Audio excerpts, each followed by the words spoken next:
Perebutan kursi legislatif di Kabupaten Badung terus bergerak. Golkar yakin meraih 11 kursi, sedangkan PDI Perjuangan masih tetap mandek pada 28 kursi untuk periode 2024-2029. Dalam periode sebelumnya, Golkar yang dipimpin oleh Wayan Suyase selaku Ketua DPD 2 Golkar Badung menduduki 7 kursi dari total 40 kursi DPRD Badung periode 2019-2024. Namun berdasarkan hasil hitungan yang diterima dari Pleno Kecamatan, Golkar dipastikan naik lagi kursinya menjadi 11 kursi.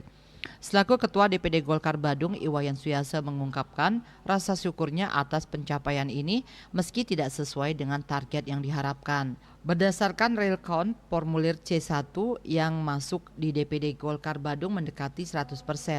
Di sisi lain, Sekretaris DPC PDI Perjuangan Badung, Putu Parwata mengaku perolehan sementara 28 kursi di legislatif tetap dikantongi Partai Moncong Putih. Perolehan ini akan menjadi evaluasi mengingat PDI Perjuangan belum berhasil menambah perolehan kursi dari 45 kursi yang tersedia. Namun demikian, politisi asal Dalung Kuta Utara ini tak memungkiri terdapat petahana yang tumbang dalam pileg seperti di Mengui. Penambahan kursi DPRD Badung dari 40 kursi menjadi 45 kursi juga memberikan peluang Partai Gerindra untuk menambah perolehan kursi. Dalam penghitungan sementara, partai berlambang burung Garuda ini berhasil meraih 4 kursi.